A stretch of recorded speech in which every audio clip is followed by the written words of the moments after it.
Once upon a time, Medusa was the most beautiful woman in all of Athens.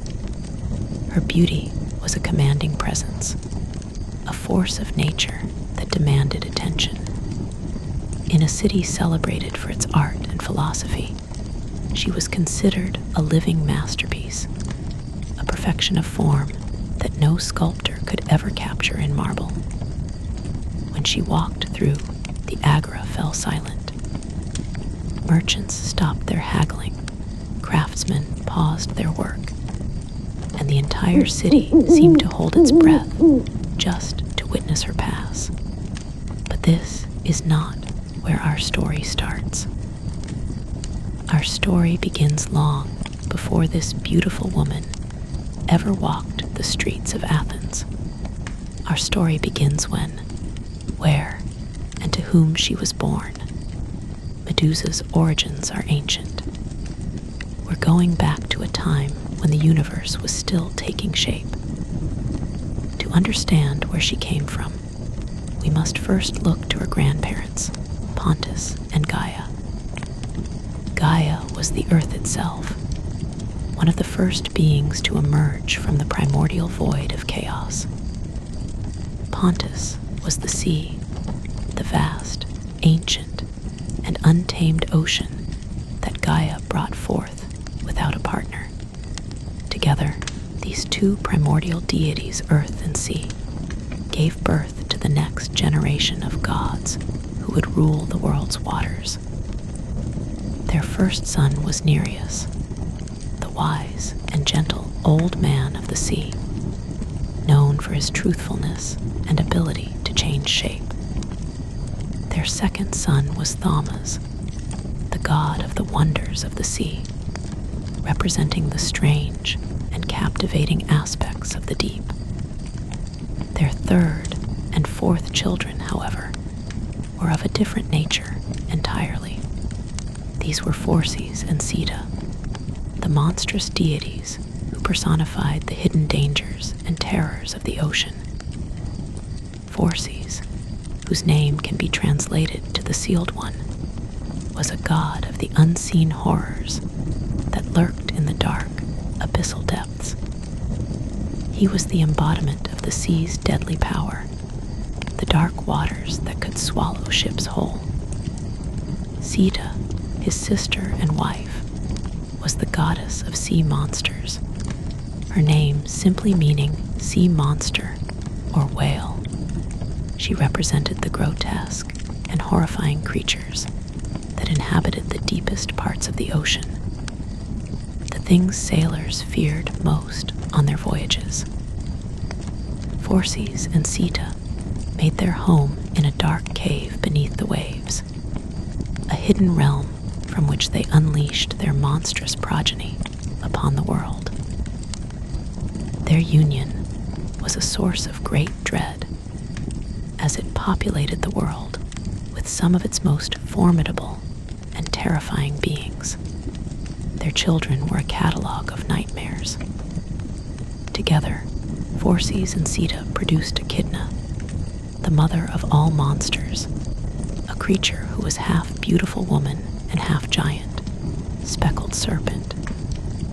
They gave birth to Scylla, the six-headed beast who lived in the straits of Messina and plucked sailors from their ships with her long, dog-headed necks. They were the parents of the Graeae, the three ancient sisters who shared a single eye and a single tooth among them. They also parented Ladon, the 100-headed dragon who was tasked with guarding the golden apples in the Garden of the Hesperides. Each of their children represented a different kind of fear, a different aspect of the world's primal terrors. It was into this family, this lineage of monstrosity, that Medusa and her two sisters, the Gorgons, were born. The Gorgons were three sisters, Estheno, Uriel, and Medusa. The first two sisters lived at the very edge of the world, beyond the famed Oceanus, near the border of night and the land of the Hesperides. Esthino, whose name meant forceful, was known for her immense strength and was said to be the most ferocious of the three, having killed more men than both her sisters combined. Uriel, whose name meant far-roaming, was known for her bellowing cries, which were said to be horrifying to hear. Both Esthino and Uriel were born immortal, eternal beings who would never age or die. They were true monsters, born of primordial sea terrors, and their existence was a permanent threat to the world of men. Medusa, however, was different. Her name translated to guardian or protectress, a strange irony given her later reputation. From the moment of her birth, she was set apart from her immortal sisters in one crucial way. She was mortal. While Esthino and Uriel were timeless and indestructible, Medusa was subject to death. She was born into a family of eternal horrors, yet she alone possessed the fragility and beauty of a human life. This vulnerability would make her the target of both gods and heroes. Given her mortality, Medusa lived with mortals, and she was by far one of the most breathtakingly beautiful women who ever lived. In the city of Athens, a city that bore the name of the very goddess of wisdom and warfare, beauty was not uncommon. But Medusa was of a different order entirely. It was a beauty that stopped conversations in the bustling agora and drew eyes in the crowded streets.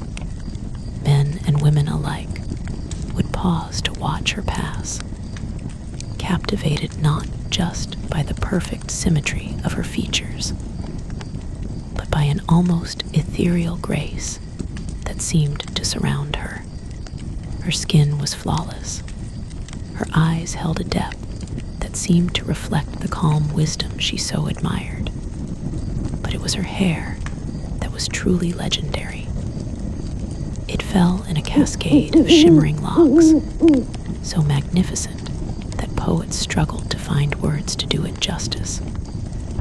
It was said that her hair held the color of polished bronze in the morning sun, and the deep, rich brown of fertile earth at dusk. It moved with a life of its own, a silken river that framed a face of impossible loveliness. This extraordinary beauty could have been a path to a life of ease, to a marriage with a wealthy merchant or even a king. Suitors from all over Greece sent gifts and proposals, hoping to win the affection of Athens' most celebrated maiden. Medusa, however, had no interest in such a life. From a young age, her heart and mind were captivated by one figure alone, Pallas Athena, the gray-eyed goddess, the patron of her city, the embodiment of wisdom, courage, and strategic might. She saw in Athena everything she aspired to be: intelligent, strong, and in control of her own destiny. While other girls dreamed of husbands and children, Medusa dreamed of the hallowed halls of Athena's temple, a place of quiet contemplation and sacred duty. She yearned to dedicate her life to the service of the virgin goddess, to live by a code of piety and intellectual pursuit. To become a priestess of Athena was no simple matter. It required absolute devotion and a solemn vow of chastity, for to serve a virgin goddess, one had to remain a virgin herself. For Medusa, this was not a sacrifice, but a liberation. It was a promise that freed her from the unwanted advances and expectations that her beauty attracted. It allowed her to focus entirely on her spiritual and intellectual growth. She entered the temple not as a duty, but as a calling fulfilled. Her days became a cycle of sacred rituals. She would rise before dawn, purifying herself before tending to the holy olive tree that grew in the temple courtyard.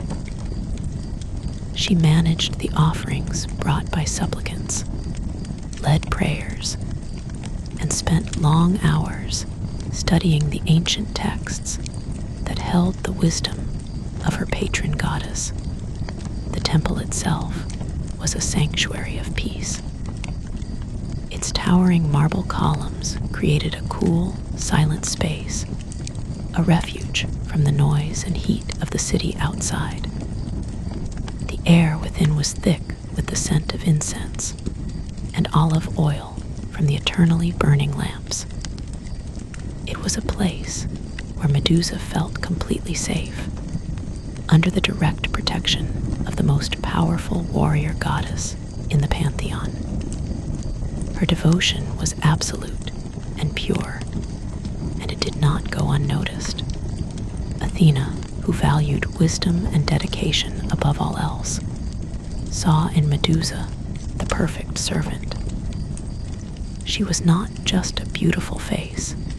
She possessed a keen intellect and a genuine piety that pleased the goddess immensely. A unique bond began to form between the goddess and her mortal priestess. Unlike other deities who remained distant from their followers, Athena took a direct interest in Medusa. On quiet evenings, after the last of the day's worshippers had departed, the goddess would sometimes manifest within her temple. These were not grand, terrifying appearances, but quiet visitations.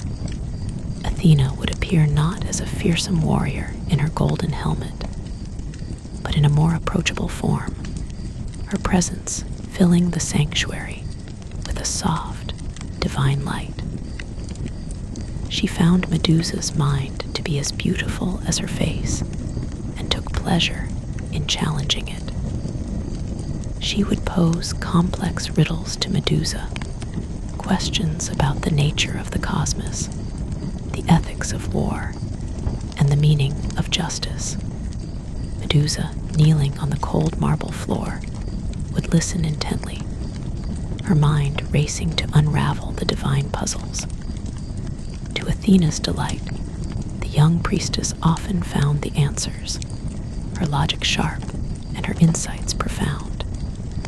Their conversations would last for hours, a goddess and a mortal woman sharing a space of mutual admiration and intellectual connection. Medusa lived for these moments. To be in the presence of her goddess, to have her mind seen and valued, was the greatest honor she could imagine. She felt cherished and protected, certain that her life's path was the correct one. The temple was her world, and Athena was its center. Her life was a portrait of perfect, ordered devotion. Her heart was pure, her mind was sharp, and her days were filled with a sense of profound purpose. She was safe, she was honored, and she was content in the service of the one being she revered above all others.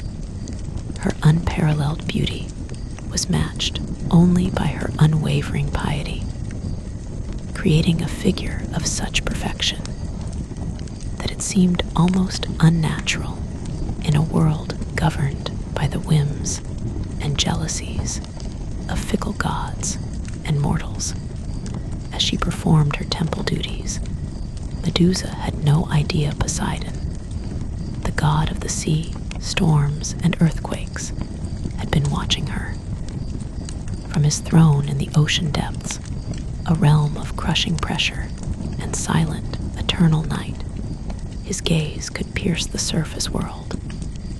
He was a deity of immense and terrifying power, second only to his brother Zeus. With a strike of his trident, he could shatter the earth, raise islands from the sea floor, and summon tidal waves that could obliterate entire coastlines.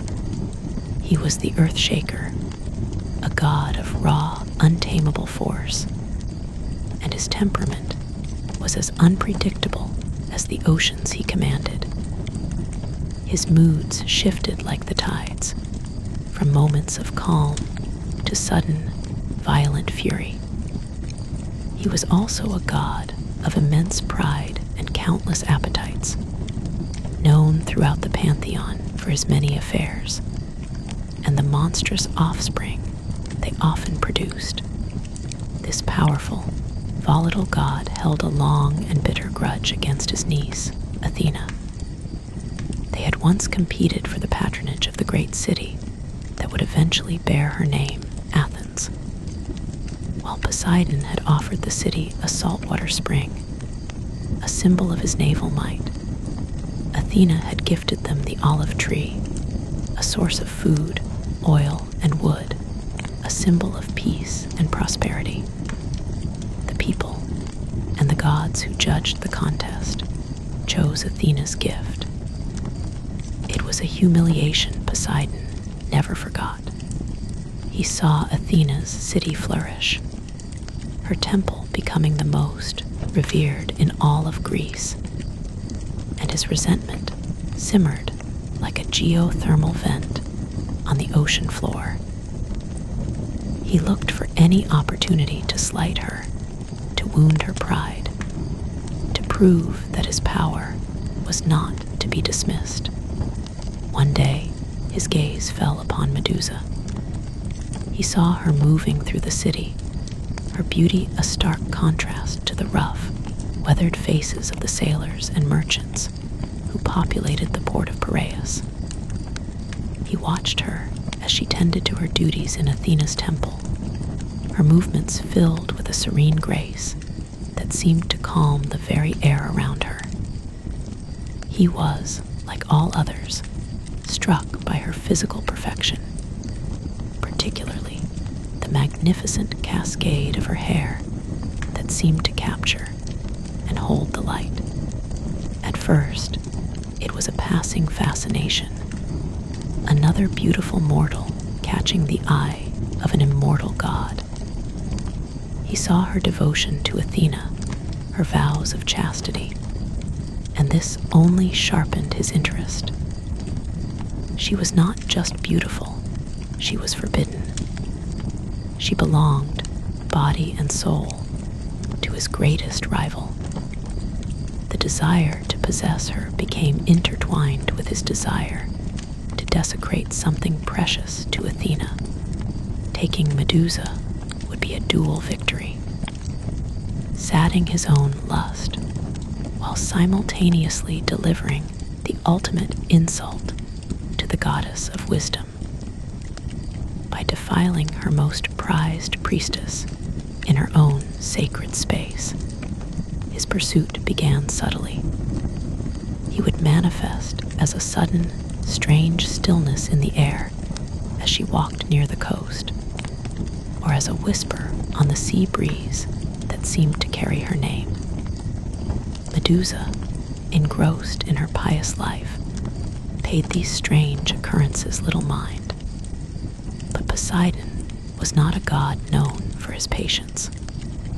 One afternoon, as Medusa walked along the shore near Saunian, gathering salt water for a purification ritual, he decided to reveal himself.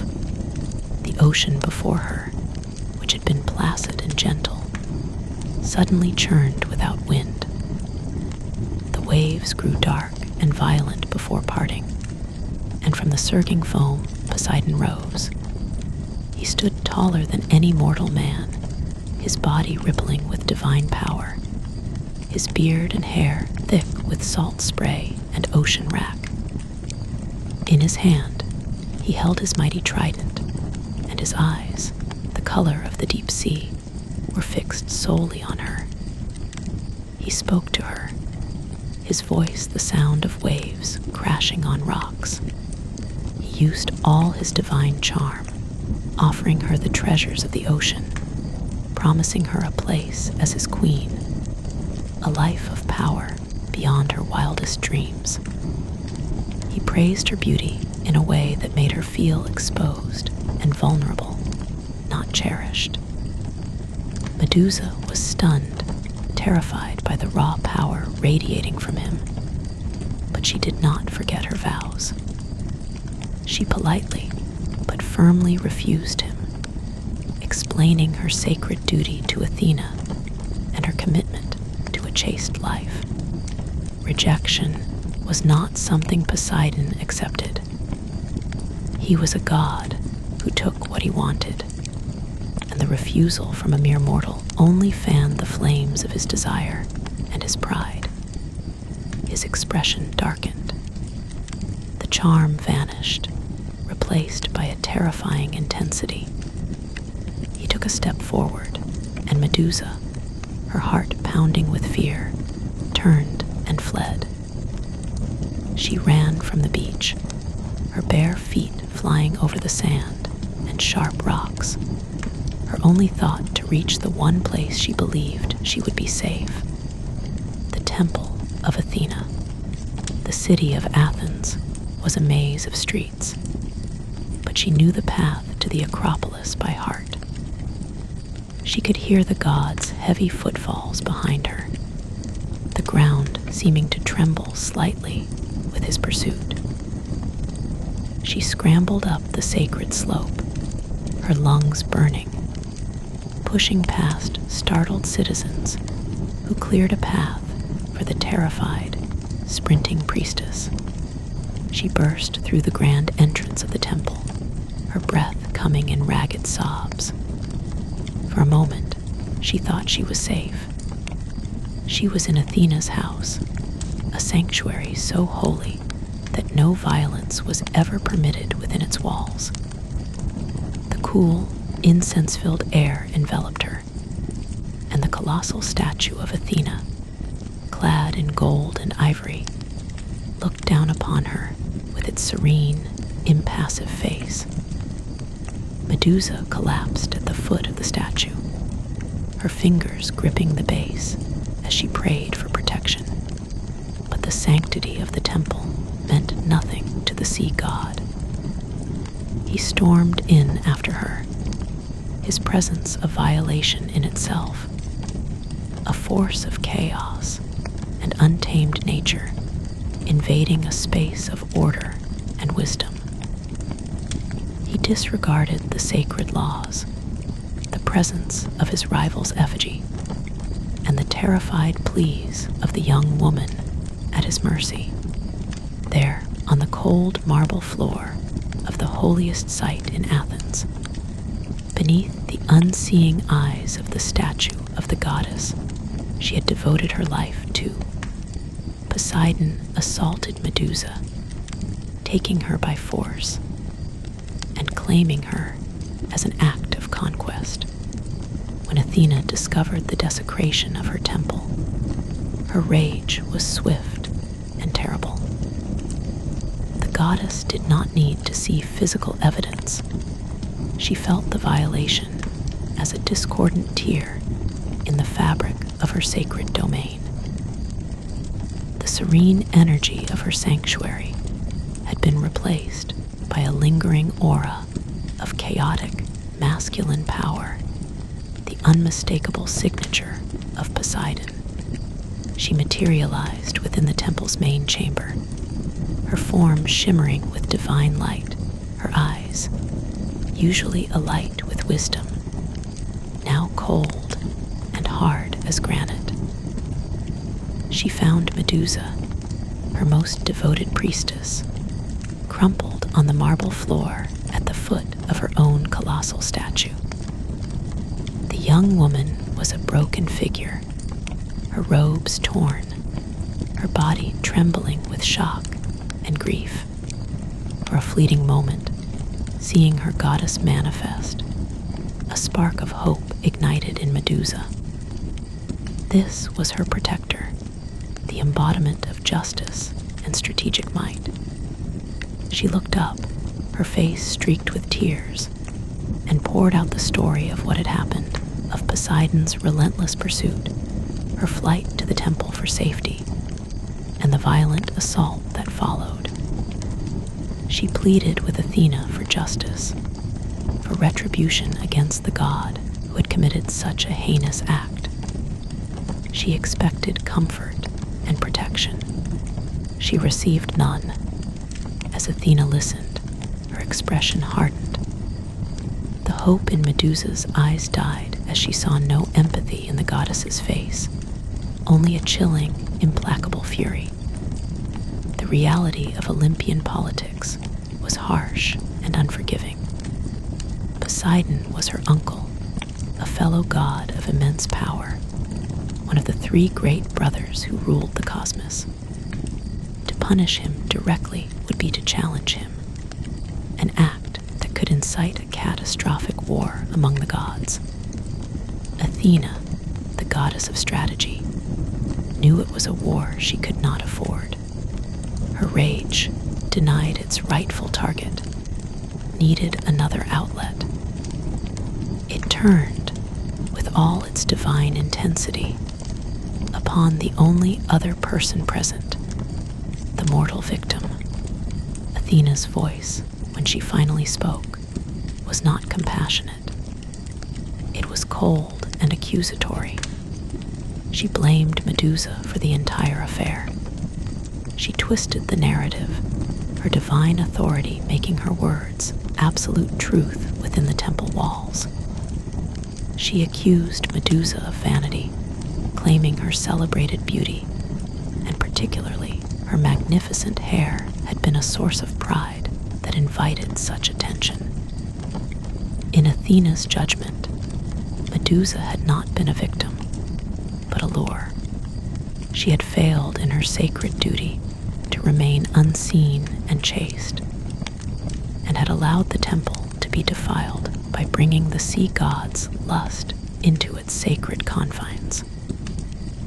The vow of celibacy was broken. The temple's purity was stained, and in Athena's eyes, Medusa was the cause. Medusa could only stare in horrified disbelief. The goddess she had worshipped, the being she had dedicated her entire existence to, was not her defender, but her judge and accuser. Athena declared that since Medusa's beauty had been the root of this desecration, that beauty would be stripped away.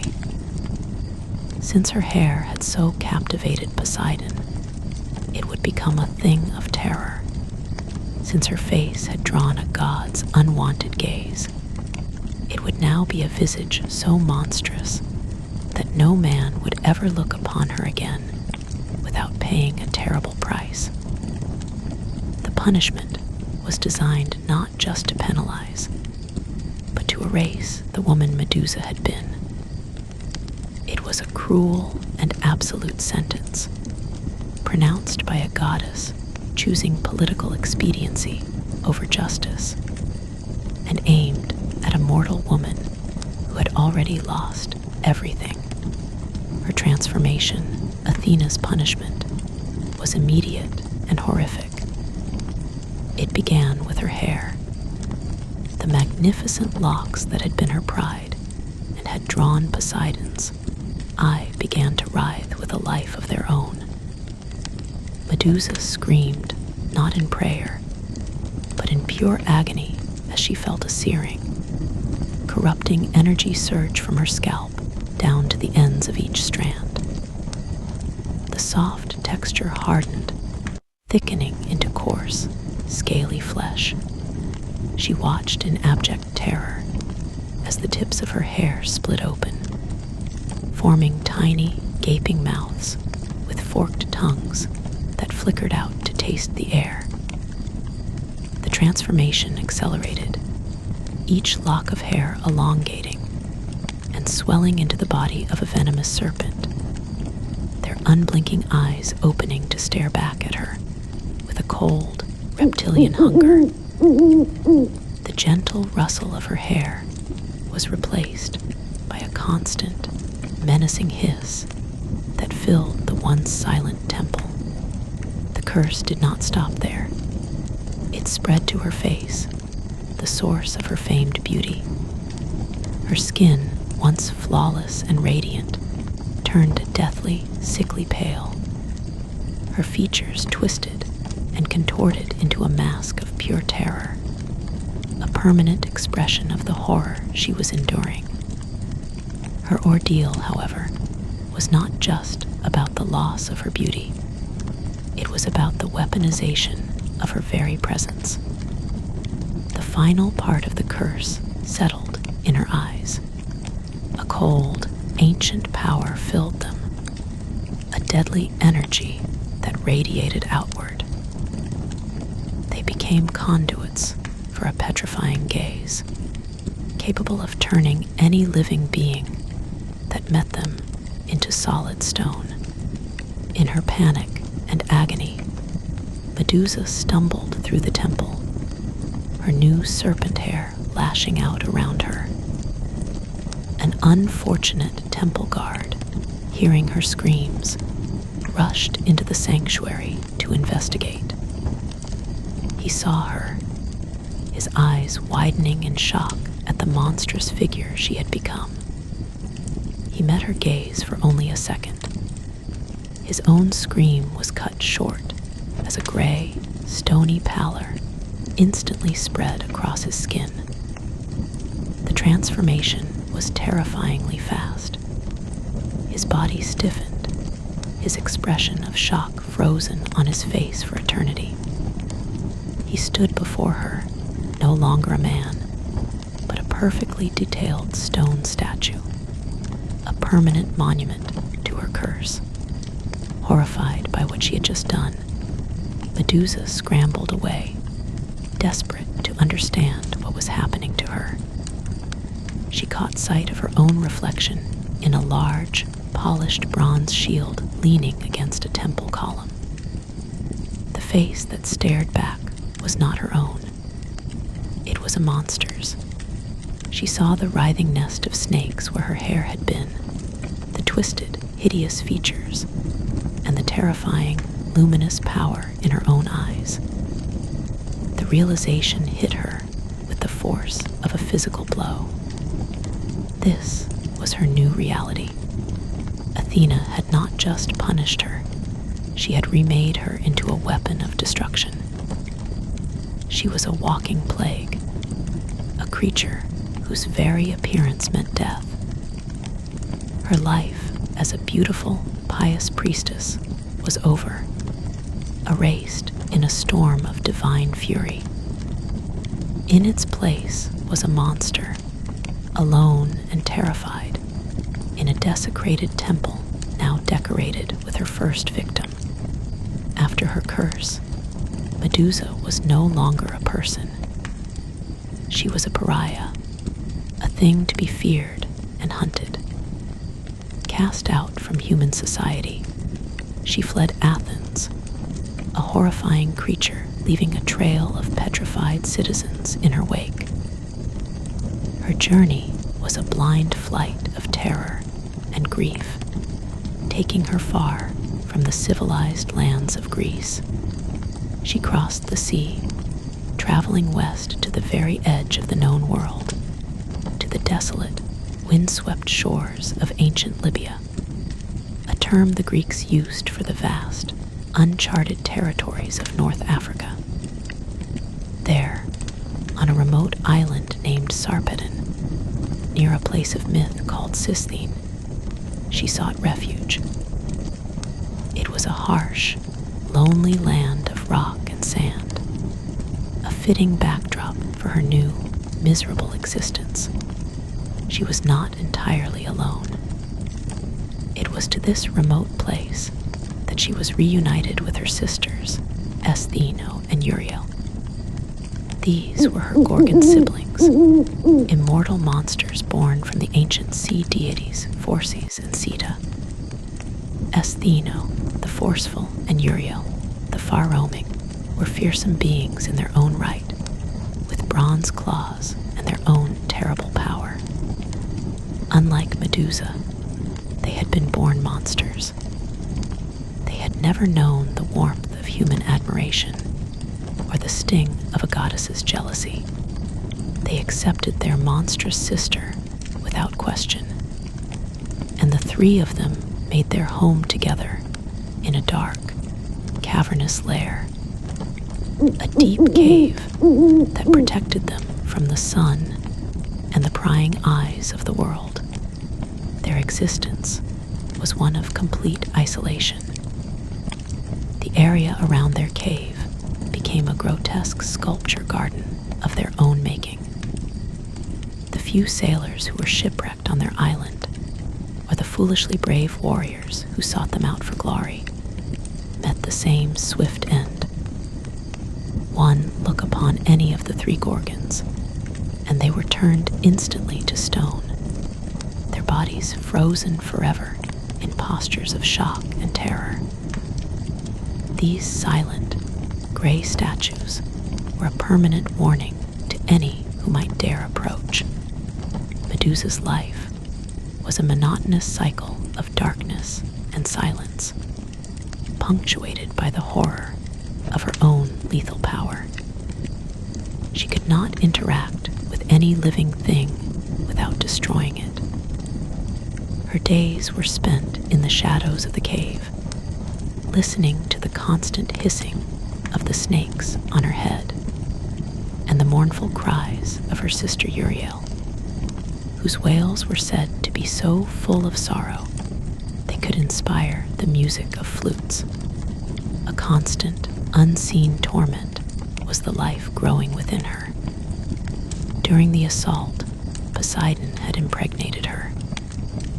The two beings she carried, the winged horse Pegasus and the giant Chrysaor, were trapped inside her transformed body, unable to be born in any natural way.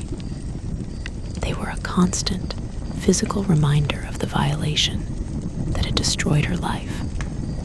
A final, cruel twist in the curse laid upon her by Athena. Her exile was absolute. She was a prisoner on her own island, a solitary monster whose only companions were her equally monstrous sisters and the stone figures of her victims. Her story became a whispered legend among sailors and a terrifying tale told to frighten children, the story of the beautiful priestess who became a monster, living out her days in a lonely cave at the end of the world. Far from Medusa's cave, events unfolded that would lead to her death. The chain of events began decades earlier in the powerful kingdom of Argus, ruled by King Acrisius. Acrisius had a beautiful daughter named Danae, but he longed for a male heir. Desperate, he journeyed to the oracle at Delphi to ask the gods if he would ever have a son.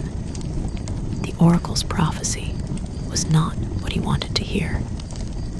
It foretold that he would have no sons, and worse, that he was destined to be killed by his own grandson. Terrified by this unchangeable fate, Acrisius decided to prevent it by any means necessary. He couldn't kill his own daughter, as such a crime would draw the wrath of the Furies. Instead, he imprisoned her, isolating her from the world of men so she could never bear a child. He constructed a chamber of bronze, open to the sky, but with no doors, and locked Danae inside, believing he had outsmarted destiny. He had not accounted for the will of Zeus, the king of the gods. From his throne on Mount Olympus, Zeus saw the imprisoned princess and was captivated by her beauty. The bronze walls were no barrier to him. He transformed himself into a shower of golden rain, flowing through the roof of her prison and appearing before her. From this divine union, Danae became pregnant. For months, she hid her condition from her father, but the birth of her son could not be concealed. When Acrisius heard the cries of the infant Perseus, his terror returned. He still could not bring himself to directly kill the child and his mother, especially now that the infant was clearly the son of a god. So he devised another plan. He forced Danae and the baby Perseus into a large wooden chest, sealed it shut, and cast it out into the open sea, leaving them to the mercy of the waves and starvation. The chest, however, did not sink. Guided by divine will, it drifted across the Aegean Sea until it washed ashore on the island of Seriphos. There, it was discovered by a fisherman named Dictys. He was a kind and humble man who, upon opening the chest and finding the beautiful woman and her child, took pity on them. He brought them into his home, offering them food and shelter, and raised Perseus as if he were his own son. Dictys had a brother, however, who was his opposite in every way. This was Polydectes, the arrogant and ruthless king who ruled the island of Seriphos. As the years passed, Perseus grew into a strong, brave, and noble young man, fiercely protective of his mother. Danae's beauty had not faded with time, and it captured the unwanted attention of King Polydectes. He desired her for himself and wished to make her his queen, but Danae had no interest in the cruel king.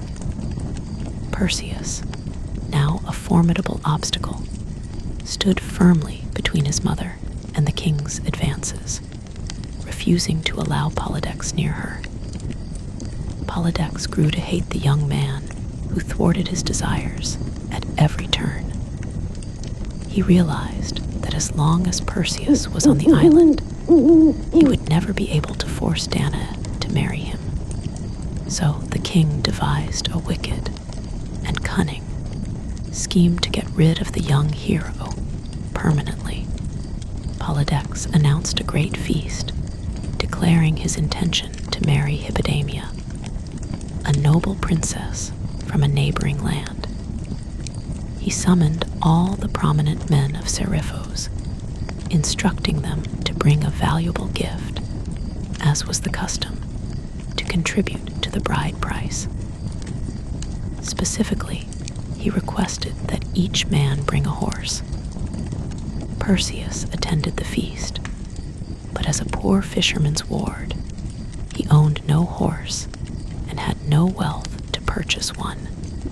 Seeing his opportunity, Polydectes publicly shamed Perseus for arriving empty-handed.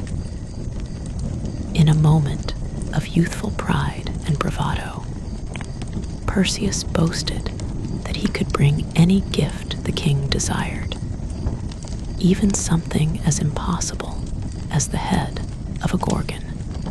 This was exactly what Polydectes had been waiting for. He seized upon Perseus's rash promise, his face a mask of false gravity. He declared that a horse was a common gift, a truly worthy present, one fit for a king's wedding, would be the head of the only mortal gorgon, Medusa. The room fell silent. To be sent on such a quest was a death sentence. Countless warriors had tried to slay Medusa, and their stone effigies now littered the landscape around her distant lair. Polydectes believed he was sending Perseus to his certain doom, clearing the path to Danae at last. But Perseus, bound by his public oath, accepted the challenge. Unbeknownst to the wicked king, Perseus was the son of Zeus, and his quest would not go unaided by the gods. Having agreed to get Medusa's head, Perseus left the island of Seriphos with with a heavy sense of bravado that quickly faded into despair. He had sworn an oath to a treacherous king, but he was a hero without a plan. He had no idea where the Gorgons lived, how to get there, or how a mortal man could possibly survive an encounter with a monster whose very gaze meant death. He wandered for days, lost and hopeless, his journey taking him across the Greek mainland. As he traveled, his prayers for help reached Olympus. His divine father, Zeus, was not about to let his son perish in a suicidal quest designed by a petty king. Two other powerful gods, Hermes and Athena, took a more direct role in aiding the young hero. They appeared to Perseus as he rested near a road, his head in his hands. Hermes, the swift messenger god with his iconic winged sandals, and Athena, the formidable goddess of wisdom and war, clad in her brilliant helmet, stood before him. They did not offer simple words of encouragement. They provided a strategy. They explained to him that his quest was not just a matter of strength, but of cunning and preparation. Before he could even think of facing Medusa, he had to acquire a specific set of magical tools. And before he could get those tools, he first needed to find the Gree, the only beings who knew where the Gorgons and the keepers of these tools resided. The Gree, Athena explained, were three ancient sisters, born old and gray-haired from the very beginning of their existence. They were the daughters of the primordial sea gods Phorcys and Sita, which made them the elder sisters of the Gorgons themselves. Their names were a testament to their horrifying nature: Enyo, horror; Pamphredo, alarm; and Deino, dread. They lived in a land of perpetual twilight at the edge of the world, guarding the secret path to their monstrous siblings. Athena told Perseus of their most grotesque feature.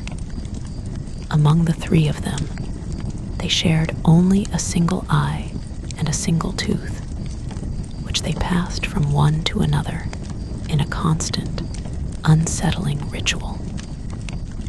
This shared anatomy was their greatest weakness, and it would be the key to Perseus's success. The gods instructed him not to fight them, but to use trickery to force the information from them. Guided by the gods, Perseus journeyed to the bleak, sunless land of Sistine, a place of rock and mist at the world's edge. He found the cave of the Gree and watched from the shadows, observing their strange, codependent existence. The three hags sat huddled together, their faces wizened and their hands like claws. He watched as one sister, having had her turn to see, carefully removed the eye from her own socket and passed it to the waiting hand of her sister. The second sister placed it in her own head, blinking as the world came into focus, while the third sister waited her turn in total darkness. Perseus saw his opportunity. He timed his move perfectly. As the eye was in transit, held for a brief moment between two hands, he lunged forward and snatched it from the air. The reaction was immediate and chaotic. The three sisters, now all plunged into complete blindness, let out horrifying shrieks of terror and confusion. They flailed about wildly, their clawed hands grasping at nothing, screaming for the return of their sight, their only connection to the world. Perseus, his voice echoing in their dark cave, spoke calmly. He told them he had their eye, and that he would keep it until they gave him what he wanted.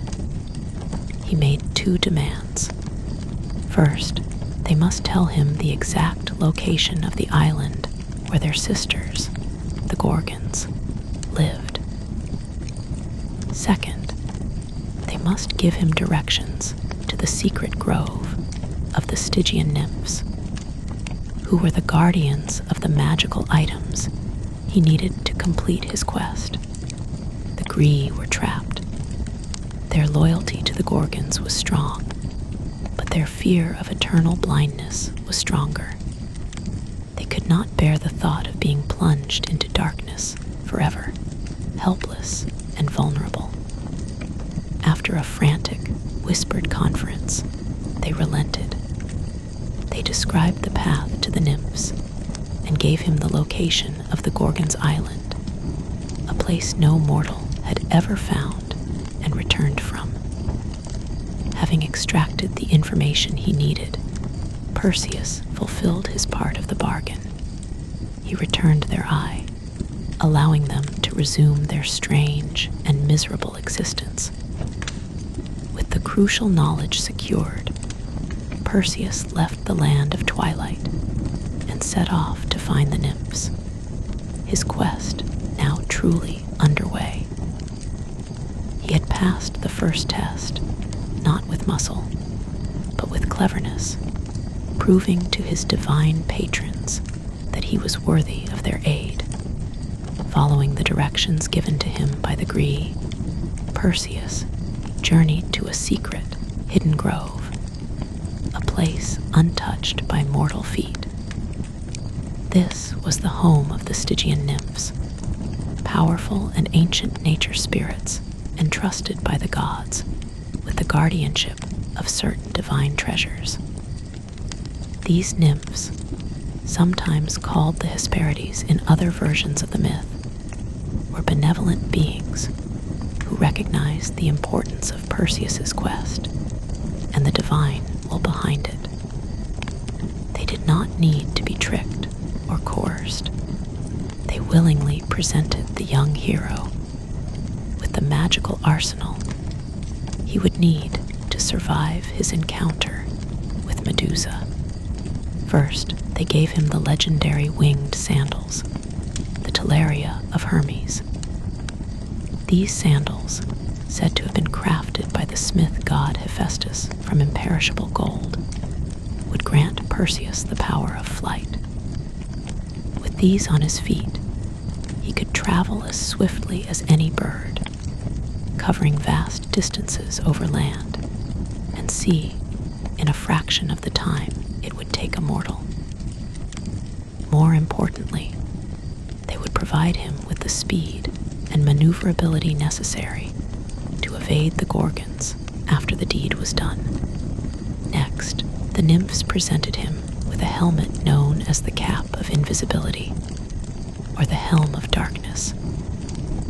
This was an artifact of immense power belonging to Hades, the grim lord of the underworld. When worn, the helmet rendered its wearer completely invisible to any eye, whether mortal, monstrous, or even divine. This tool was absolutely critical. It would allow Perseus to approach the Gorgons' lair undetected, to enter their cave without alerting them to his presence, and most crucially, to escape the wrath of Medusa's immortal and indestructible sisters, Estheno and Uriel, after he had killed their mortal sibling. Finally, the nymphs gave him a special bag called the Kibices. This was no ordinary sack. It was a magical container, a type of pouch or wallet that could stretch or shrink to fit its contents, and had the unique property of being able to safely contain the Gorgon's head. Medusa's petrifying power did not cease upon her death. Her severed head would remain just as lethal. Kibices was essential to transport the head without accidentally turning himself or others to stone. With these 3 items from the nymphs, Perseus was almost ready. The 2 gods who had guided him thus far provided the final pieces of his arsenal. Hermes, who had already lent his sandals via the nymphs, also gave Perseus his own personal weapon, a sharp, curved sword with a sickle-like protrusion near the tip. This weapon, a harp, was forged from adamantine, a mythical metal so hard it was said to be unbreakable. It was the only blade guaranteed to be sharp and strong enough to sever Medusa's tough, serpentine neck in a single blow. Athena provided the last, and perhaps most ingenious, of the gifts. She gave Perseus her own shield, the Aegis, or in some versions, a bronze shield polished so brightly it shone like a mirror. She instructed him on its use with a dire warning. He must under no circumstances look directly at Medusa. Doing so would mean instant death. Instead, he was to use the shield's reflective surface as a mirror, approaching the monster backward while watching her reflection to guide his strike. The shield was to be his eyes, a barrier of divine bronze that would protect him from Medusa's deadliest weapon, her gaze. Now Perseus was no longer just a brave youth on a fool's errand. He was a champion of the gods, armed and equipped with a collection of the most powerful magical artifacts in the Greek world. He possessed the means to fly, to become invisible, a blade that could not be broken, a shield that could see without looking, and a bag that could contain death itself, transformed from a vulnerable mortal into a fully equipped hero. He strapped the winged sandals to his feet, slung the kibices over his shoulder, fitted the cap of invisibility on his head, and with the adamantine harp in one hand and Athena's gleaming shield in the other, he leaped into the air. Invisible to the world, he flew westward across the sea toward the storm-shrouded island at the end of the earth where his monstrous quarry awaited. After his long flight across the western ocean, Perseus arrived at the storm-lashed island of Sarpedon, the desolate home of the Gorgons. The air was heavy and cold, and the sky was a permanent, bruised twilight. The island itself was a grim landscape of jagged black rock and withered trees, constantly battered by violent waves.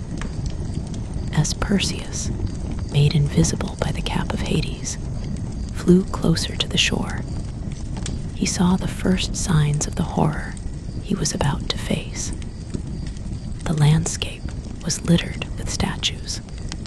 These were petrified remains of men and animals who had dared to venture here.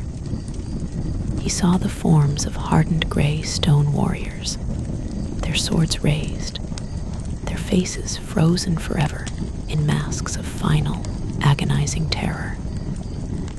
There were sailors who had washed ashore, their bodies twisted as they tried to flee, and wild animals, lions, bears, and great birds, caught mid-stride or mid-flight, all turned to solid rock by a single, fatal glance. This grotesque gallery of the dead was a silent testament to the power of the monster he had come to kill.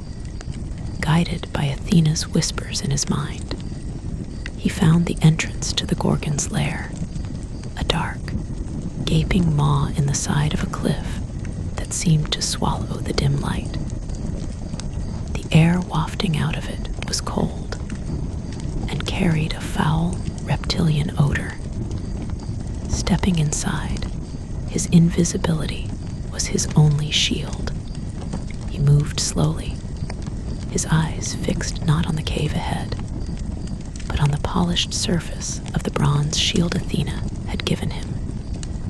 He held it up like a mirror, a round, bronze window into the darkness that lay before him. The interior of the cave was vast and deep. The only light came from strange, phosphorescent fungi clinging to the damp rock walls, casting an eerie, green glow on the scene within. The floor was littered with bones and the discarded armor of long-dead heroes. In the center of the cavern, the 3 Gorgon sisters were asleep. They lay in a tangled heap, their monstrous forms rising and falling with heavy, stertorous breaths. 2 of them, the immortal sisters Estheno and Uriel, had wings of gold, bodies covered in impenetrable bronze scales, and great boar-like tusks curling from their mouths. Their hands were thick claws of brass. Lying between them was Medusa, even in her cursed form. A trace of the beauty she once possessed remained, now twisted into a tragic parody. Her face, though monstrous, was pale and still in sleep. The snakes that formed her hair were also dormant, coiled tightly against her scalp, though a few writhed slowly, their forked tongues flicking out now, and then, as if tasting the air for threats. Perseus knew she was the one he had to kill. She was the only one of the 3 who was mortal. With his heart pounding against his ribs, he began his approach, moving backward, his gaze locked on the reflection in the shield. Athena's divine presence was with him, a steadying force. Some say her hand rested lightly on his, guiding the adamantine harp for the killing blow. He could see the reflection of Medusa's sleeping face in the bronze. He could see the gentle twitch of a serpent near her temple. Every instinct screamed at him to turn and look, to face the creature he was about to destroy. But he fought the urge, knowing it would mean his own petrification. He positioned himself perfectly, judging the distance and the angle of the strike through the distorted image on the shield's surface. He raised the heavy, curved sword, its adamantine edge gleaming faintly in the cavern's gloom. Taking a deep breath, he brought the harp down in a single, swift, and powerful arc. The blade cut through Medusa's neck with a horrifying, fleshy thud, severing her head completely from her body. For a moment, there was a dead silence. Then, a torrent of dark blood gushed from the stump of her neck. But something else emerged with it. From the mortal wound, 2 fully formed beings sprang forth, the children of Poseidon that had been trapped within her, born at the exact moment of her death. The first was Pegasus, a magnificent, pure white horse with great, powerful wings that unfurled and beat the stale air of the cave, instantly ready for flight. The second was Chrysaor, a giant warrior who emerged holding a gleaming golden sword, his name itself meaning he of the golden sword. The commotion and the scent of blood instantly woke the 2 immortal Gorgons. Estheno and Uriel leaped to their feet with terrifying shrieks of rage and grief. They saw their sister's headless body on the cave floor and the invisible hero standing over it. Though they could not see Perseus, they could sense his presence, They lunged blindly into the air, their brass claws slashing, their roars echoing through the cavern, powerful enough to shake the very rock around them. Perseus did not hesitate. He swiftly grabbed Medusa's severed head by its snake hair, the serpents still writhing and hissing, and thrust it into the magical Kibises bag he carried, sealing its deadly gaze away. He leaped into the air, the winged sandals carrying him swiftly toward the cave entrance as Estheno and Uriel thrashed about in a blind fury, unable to find their sister's killer. He flew out of the cave and into the twilight sky, leaving the island of the Gorgons and its remaining two immortal, grieving monsters behind him. His flight took him over the sun-scorched expanse of North Africa, a region the ancient Greeks referred to as Libya. For days, he flew over endless dunes of burning sand, a desolate landscape shimmering under a merciless sun. The Kibises, though magical, was not perfectly sealed. As Perseus flew, thick, black drops of Medusa's blood oozed from the bag and fell from the great height, spattering onto the hot desert sands below. This was not ordinary blood. It was the cursed, monstrous ichor of a Gorgon, imbued with a potent and terrible life force. Where each drop of blood touched the earth, the sand writhed and convulsed. From these bloody patches, new forms of life sprang into being, creatures born of Medusa's pain and Athena's curse. These were the venomous snakes of the Sahara. The myths say that all the vipers and asps, the horned serpents, and the deadliest reptiles of the desert were born from these falling drops. One particularly fearsome creature said to have spawned from this blood was the Amphispina, a monstrous serpent with a head at each end of its body, able to move in either direction. Medusa's death, far from ending her curse, had seeded an entire continent with deadly, venomous life, a permanent and lethal legacy of her tragic existence. Exhausted from his long flight, Perseus eventually reached the coast of the Red Sea. He needed rest and to wash the grime and gore of his battle from his hands. He found a spot along the shore and carefully set down the Kibises containing the head. Not wanting the head's power to petrify the sand itself, he first made a soft bed of leaves and seaweed that had washed ashore. He laid the Gorgon's head upon this pile of soft marine plants and went to rinse his hands in the salt water. When he returned, he witnessed another miracle. The fresh blood that had seeped from the head and coated the seaweed had worked a strange and beautiful transformation.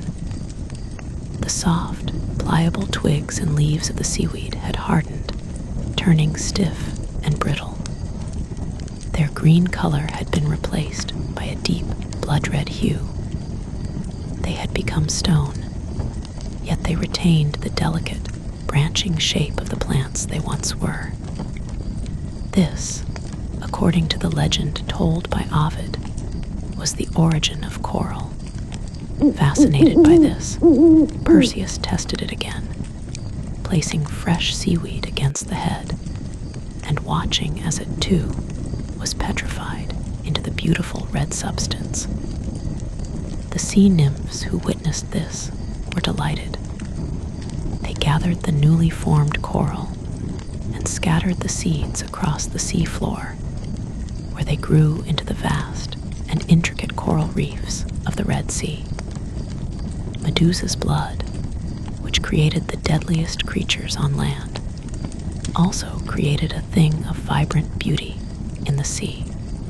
When Perseus finally returned to Seriphos, he discovered that King Polydex had spent his absence relentlessly pursuing his mother Danae, who had sought refuge in a temple with Dictys, the kind fisherman who had originally rescued her. With Perseus presumed dead on his impossible quest, Polydex no longer felt the need for subtlety. His desire for Danae had festered into a violent obsession, and he was determined to have her, with or without her consent. The king's men had surrounded the temple where Danae and Dictys were hiding, treating the sacred ground as a prison. They hurled insults and threats, attempting to starve them out or frighten them into submission. Polydex himself made daily visits, demanding that Danae give up her foolish resistance and accept her fate as his bride. Danae, however, refused him at every turn. Some say she rebuked him with scorn, asking why a woman who had been loved by Zeus, the king of the gods, would ever submit to the powerless king of a tiny, insignificant island. Her defiance only enraged Polydex further. He was on the verge of storming the temple and taking her by force, an act of sacrilege that would have certainly brought down the wrath of the gods. It was at this critical moment that Perseus, along with his new wife Andromeda, arrived back on the island. Perseus, hearing of his mother's plight from the islanders, was filled with a cold, righteous fury. He went straight to the royal palace, where King Polydex was feasting with his corrupt nobles and supporters. He strode into the throne room unannounced. The king and his courtiers looked up, their mouths falling open in shock. Polydex, who had been celebrating his imminent victory, was stunned to see the young hero alive and well. Recovering quickly, his shock turned to disbelief and mockery. He scoffed at Perseus, refusing to believe that he had actually succeeded in his quest. He accused him of being a liar and a coward who had returned empty-handed. "You have returned," the king sneered. "But where is the prize you promised? Where is the head of the Gorgon?" His supporters joined in the laughter, jeering at the young hero. Perseus's face was grim. He did not waste words. "If you doubt my success," he said, his voice ringing with authority, "then prepare to witness the proof. I advise you to cover your eyes." Polydex and his men only laughed louder, their arrogance sealing their fate. They taunted him, daring him to show them the head. Perseus, his heart hardened against the men who had tormented his mother, averted his own gaze and reached into the kibbesy's bag at his side. He drew out the head of Medusa. The snakes on her head were still writhing, and her dead eyes stared out with a horrifying, vacant malevolence. The laughter in the hall died instantly, replaced by choked gasps of pure terror. One by one, the men in the throne room were turned to stone. King Polydex, who was seated on his throne, was frozen in an instant, his face a mask of shocked disbelief, his hand still holding a wine cup. His nobles were petrified where they stood or sat, their mocking smiles turning into grotesque, permanent grimaces of gray rock. In a matter of seconds, the noisy, decadent feast hall became a silent, eerie museum of stone figures, a monument to the king's own treachery. and Perseus's divine justice. With the tyrant and his court eliminated, Perseus went to the temple and freed his mother. The reunion was joyous. Danae was finally safe from the king's persecution. As his final act on the island, Perseus honored the man who had saved him and his mother years ago. He made the kind and humble fisherman, Dictys, the new king of Seriphos, placing the governance of the island in his capable hands. His mission complete and his mother secured, Perseus prepared to leave the island for good. He, his mother Danae, and his wife Andromeda would now return to his birthplace of Argus, the kingdom he was, by right, destined to inherit. After his journeys through Ethiopia and his return to Seriphos, Perseus's final duty was to the gods who had aided him. He returned the divine gifts to their owners. The winged sandals and the helm of darkness were given back to Hermes and Hades, respectively, via the nymphs. The last and most powerful item, the head of Medusa, he presented to his patron, Athena. The goddess accepted the grisly trophy, a testament to her champion's success, and the final end to a creature born of her own rage. Athena did not destroy the head or hide it away. Instead, she affixed it to the very center of her divine shield, the Aegis, a fearsome goatskin breastplate, or shield fringed with snakes. There, Medusa's head retained its full petrifying power, its dead eyes still capable of turning any enemy who looked upon them into stone. It was no longer just a monster's head. It was now a divine weapon, a permanent part of Athena's terrifying battle armor.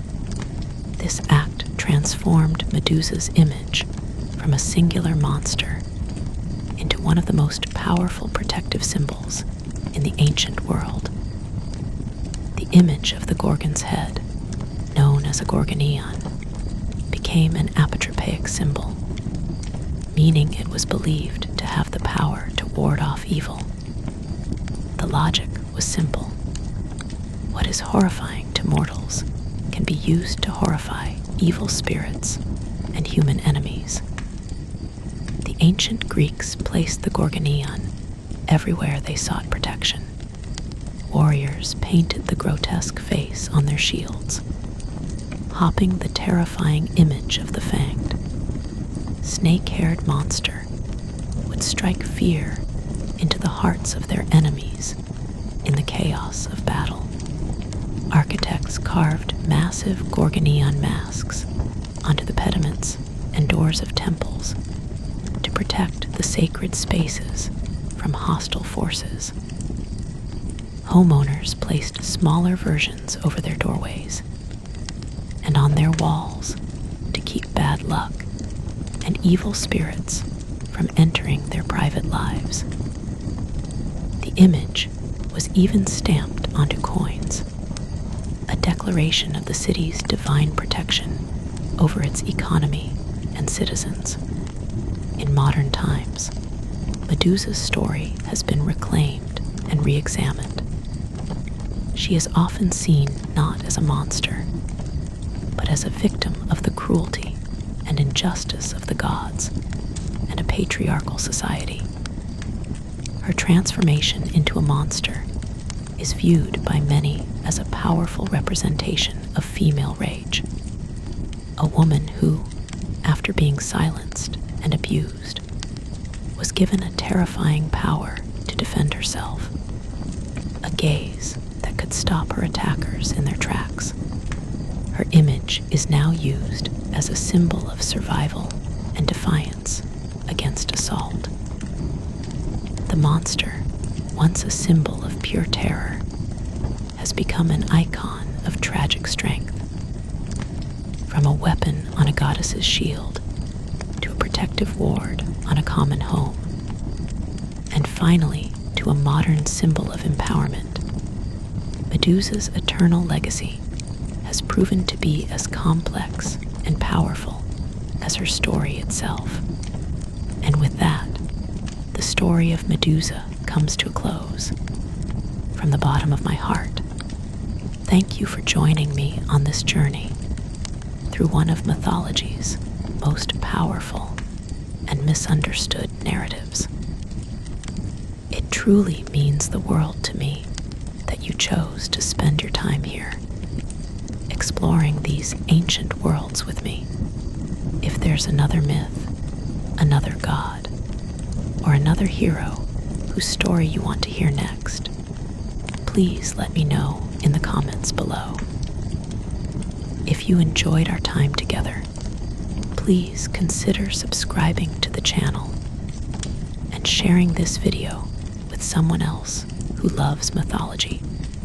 I hope you have a wonderful and peaceful night wherever you are.